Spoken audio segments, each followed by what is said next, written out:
mudhammatan. Kedua surga itu kelihatan hijau tua warnanya. Jadi sisi surga, Pak, sisi sebelah kanan dengan sisi sebelah kirinya, temboknya itu berwarna hijau, hijau tua. Jadi kenapa kok orang Islam itu identik dengan warna hijau? Ya salah satunya ini dalilnya, bahwasanya warna surga itu warna hijau tua. Bahkan warna kesukaan Nabi juga warna hijau tua juga di situ. Jadi surga itu berwarna hijau. Nah, ini bentuk fisik, Pak. Bentuk fisik surga. Silakan bisa dibaca bahwasanya Nabi SAW melalui hadis Bukhari Muslim menjelaskan kerikil-kerikil di surga itu adalah dari mutiara. Kalau kerikil di dunia dari batu, Pak. Mungkin kalau dijual ada yang berharga paling mahal 1 kilonya berapa, atau mungkin 1 truknya berapa. Tapi kalau di surga kerikilnya bukan kerikil batu, tapi mutiara yang dipakai.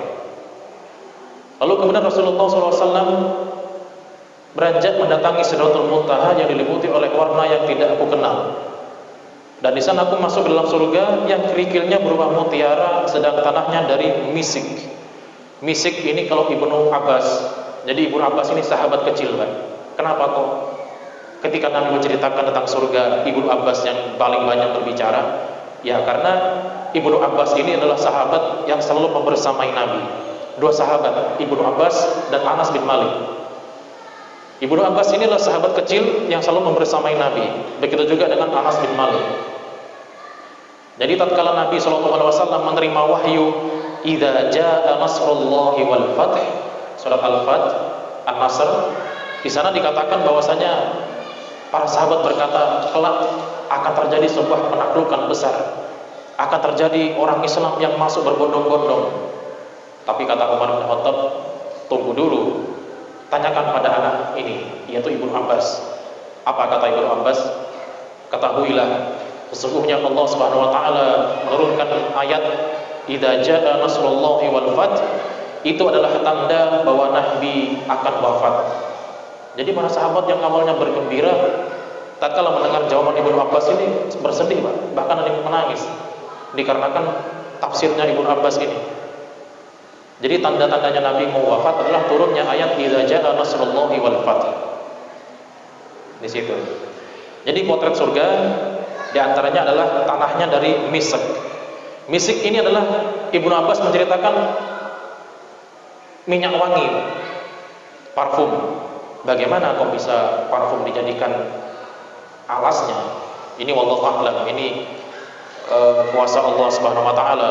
Yang penting kita hanya menerima saja. Wa ma atakum anhu wa rasuluhu fantahu wa idza atakum anhu fakhuduhu. Maka tatkala kita mendapatkan kabar dari Nabi sallallahu alaihi wasallam, maka ambillah. Wa ma atakum anhu fantahu, dan apabila datang kepada kalian dari Nabi sallallahu alaihi wasallam sebuah larangan, maka jauhilah. Nah, itu salah satu perintah atau yang harus kita lakukan tatkala kita mendengar apa yang disabdakan Nabi SAW. Nah, ini sudah kita jelaskan tadi, Pak, ya. Keindahan surga di dalam Al-Quran dijelaskan bahwasanya ada sungai air tawar, sungai susu, sungai madu, sungai khamar, beraneka buah-buahan. Kalau beraneka buah-buahan ini, Pak, diceritakan oleh Ibnu Umar. Kalau tadi Ibnu Abbas tentang surga, kalau Ibnu Umar ini menceritakan beraneka ragamnya buah-buahan di surga.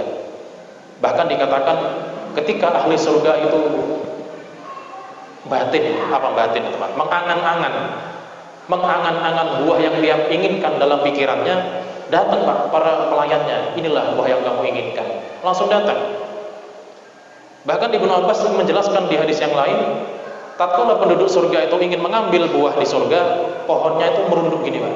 Pohonnya mendekat ke dirinya, mendekatkan buahnya kepada ahli surga tersebut. Jadi bukan kita sampai mengambil dengan kayu gini, bukan.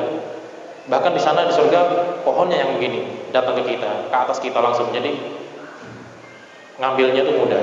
Itu adalah salah satu kenikmatan penduduk surga dengan buah-buahannya. Dipakaikan emas dan mutiara. Tadi sudah disampaikan. Yang selanjutnya adalah apa yang diinginkan semua tersedia. Yang terakhir adalah kekekalan yang abadi.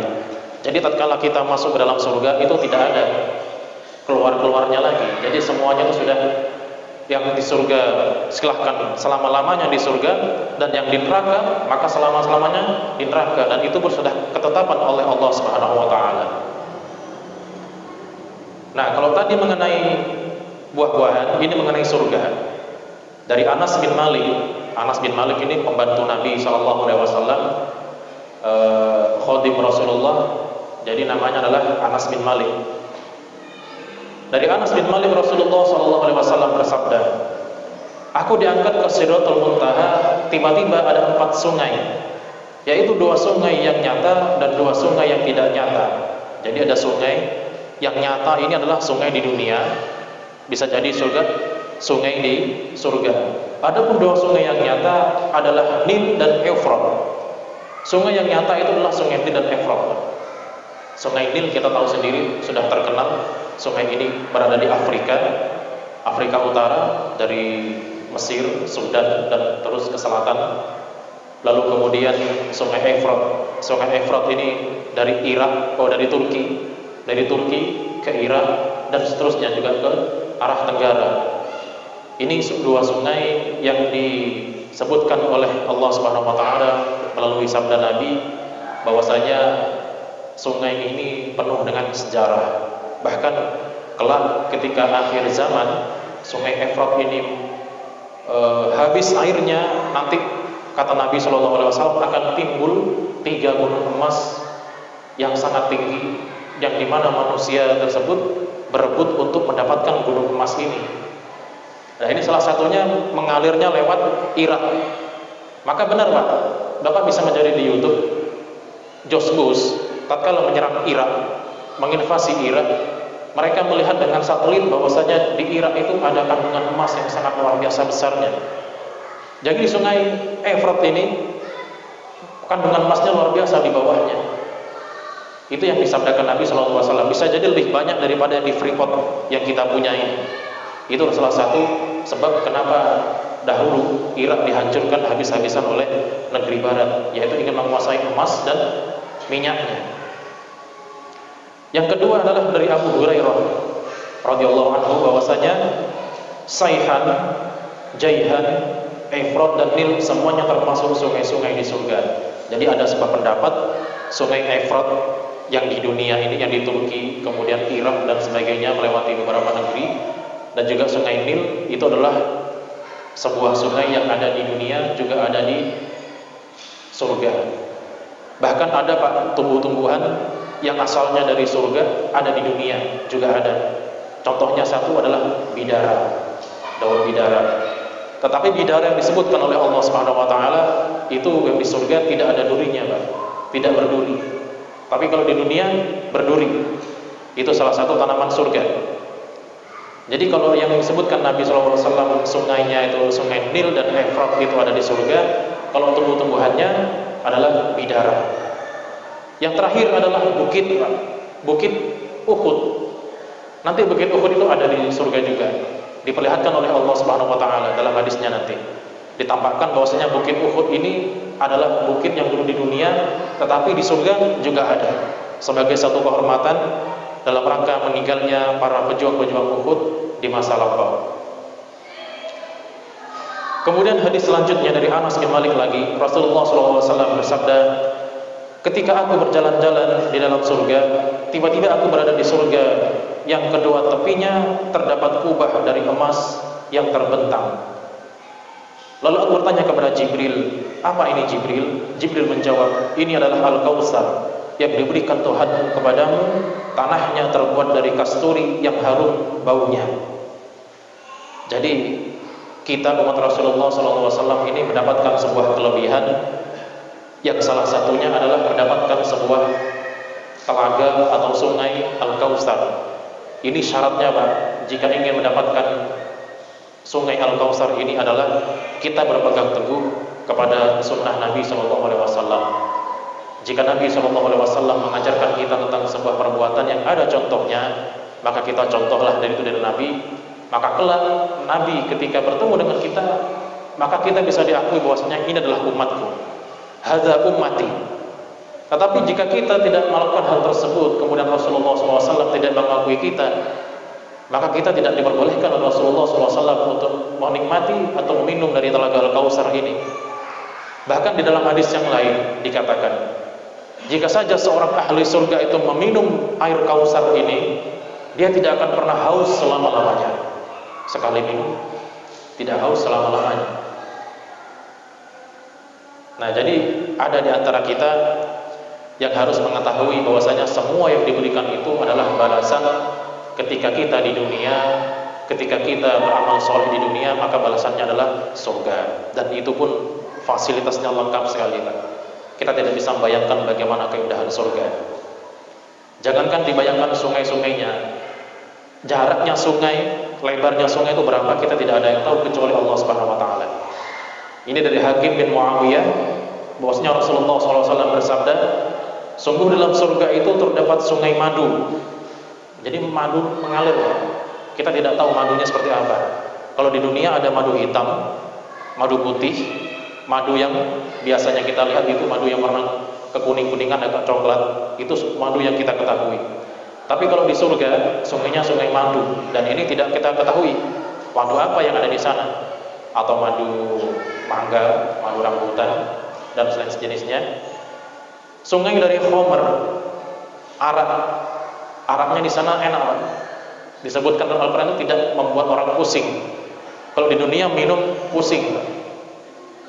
Dan yang terakhir sungai dari susu dan sungai dari air biasa.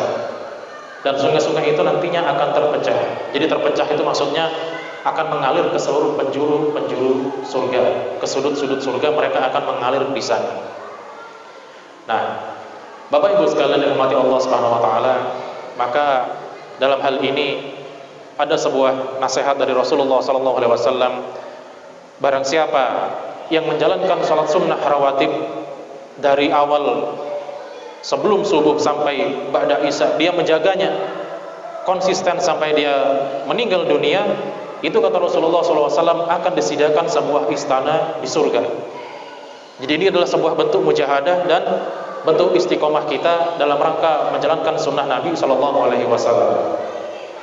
Dan di hadis yang lain dikatakan juga bahwasanya seorang yang tertimpa musibah lalu dia mengucapkan alhamdulillah, kena musibah alhamdulillah, lalu dia mengucapkan innalillahi wa inna ilaihi raji'un, kata Nabi SAW, Allah Subhanahu wa taala akan membuatkan istana di surga bernama Baitul Hamdi. Baitul itu rumah, Hamdi itu bersyukur. Jadi tatkala Nabi SAW mengatakan ini, para sahabat bertanya, ya Rasulullah, mana mungkin orang mendapatkan musibah akan mengucapkan alhamdulillah? Ya, alhamdulillah dalam rangka mengurangi dosa-dosanya. Jadi orang yang tertimpa musibah akan mengurangi dosa-dosanya. Entah kalau kita apakah bisa mengucapkan alhamdulillah ketika tertimpa musibah. Dan ini saya saksikan langsung ketika Syekh Ali Jaber terkena tusukan di tangan sini, Pak. Tempo hari yang lalu, tempo bulan yang lalu, beliau mengucapkan alhamdulillah. Alhamdulillah, innalillahi wa inna ilaihi raji'un.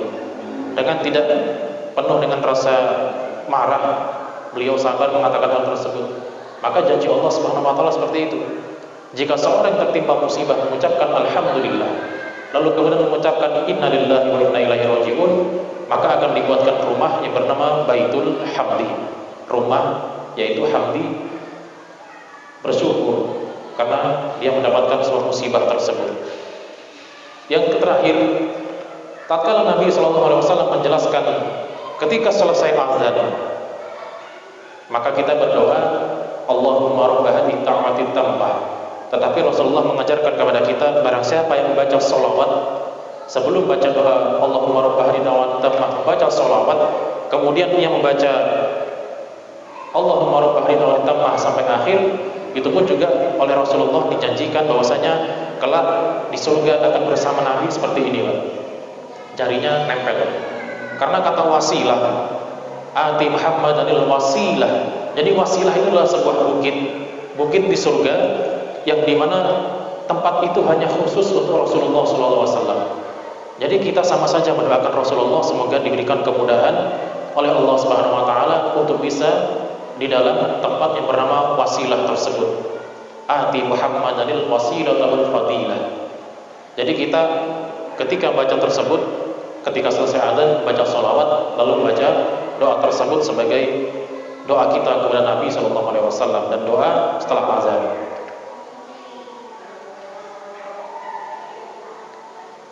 Sedikit lagi Pak, kita sambung lagi. Yang selanjutnya adalah Rasulullah SAW bersabda, yaitu diberitahukan kepada kita tentang sungai Bariqah yang berada di pintu surga. Dari Ibnu Abbas radhiyallahu anhu bahwasanya Rasulullah SAW bersabda, para syuhada atau orang yang mati syahid berada di Bariqah. Bariqah itu adalah sebuah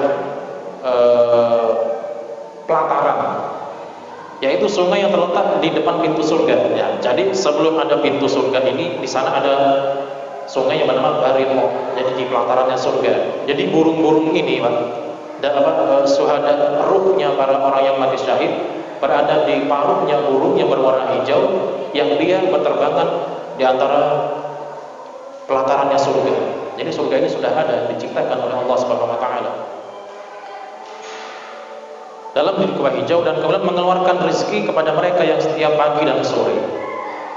Jadi dalam hadis qudsi dikatakan bahwasanya jika seorang itu meninggal dunia, apakah ia masuk di alam kubur, jika dia bisa menjawab semua pertanyaan-pertanyaan malaikat Munkar dan Nakir, dan dia akan selanjutnya akan ditampakkan tempat tinggalnya. Bagaimana dengan keadaan orang beriman? Apakah ia bisa menjawab semua pertanyaan itu? Dia akan ditampakkan surga, dan ini akan ditampakkan ketika waktu pagi dan waktu petang. Ketika maghrib tiba, para penghuni alam kubur itu akan ditampakkan, ini nanti tempat peristirahatan. Jika kita orang beriman ditampakkan surga, maka dia akan berkata, kata Nabi SAW, ya Allah, segerakanlah hari pembalasan ini, segerakanlah hari kiamat ini. Tetapi jika dia yang diperlihatkan itu orang yang tidak mau beriman kepada Allah, ditampakkan neraka, maka dia akan berkata, ya Allah, tangguhkanlah waktunya, ya Allah, jangan sampai kiamat ini terjadi dengan waktu dekat. Maka dia ketakutan ketika diperlihatkan neraka. Maka dalam hal ini kita perlu menjadikan motivasi. Tatkala kita membahas tentang surga ini, kita menjadikan motivasi bahwasanya tatkala kita menjalankan ibadah itu pasti akan ada balasannya. Akan ada balasannya. Tidak mungkin kalau kita menjalankan sebuah ibadah tidak ada balasannya. Nah, maka motivasi inilah yang harus kita pegang, bahwasanya kenikmatan-kenikmatan surga itu hanya untuk orang-orang yang beriman dan beramal soleh. Innal ladzina amanu wa 'amilus solihati kanat lahum jannatul firdausi nuzula. Orang-orang yang beriman dan beramal soleh kelak akan berada dalam surga Firdaus. Ini masih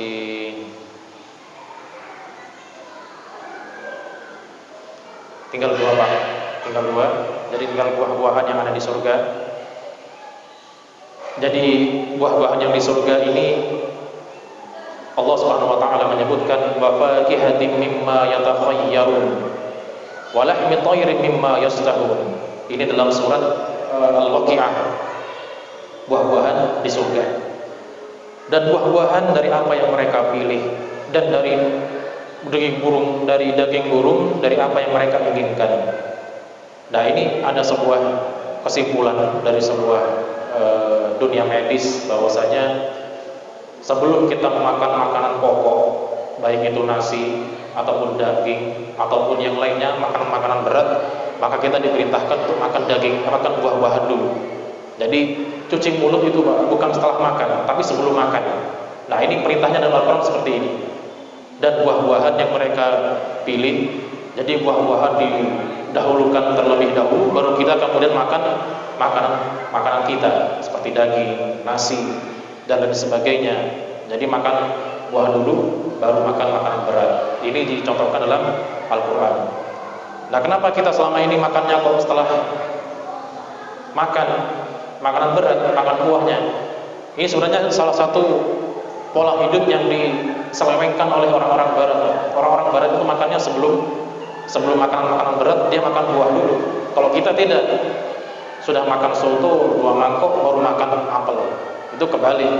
Jadi makan buah dulu, makan semangka dulu, makan pisang dulu, baru kita makan makanan beratnya. Dan kemudian yang terakhir adalah dimudahkan dalam memetik buah. Jadi sudah disampaikan tadi, sangat didekatkan naungan dari pohon yang berbuah, dan mereka dimudahkan memetik buah-buahan di surga dengan semudah-mudahnya. Jadi didekatkan. Apabila kita sedang berada di bawah pohon naungan di surga, pohonnya mendekat kepada kita. Pohonnya datang kepada kita, bukan kita yang datang kepada pohonnya. Nah, di sini ada sebuah pendapat, ahli surga akan makan dan minum, namun mereka tidak buang angin. Jadi di surga itu Pak, tidak ada lagi, mohon maaf, oleh perempuan datang bulan atau haid, itu tidak ada. Yang laki-laki buang air kecil, buang air besar, itu tidak ada. Buang ingus, buang air kecil, dan buang air besar, itu semua tidak ada. Mereka hanya bersendawa.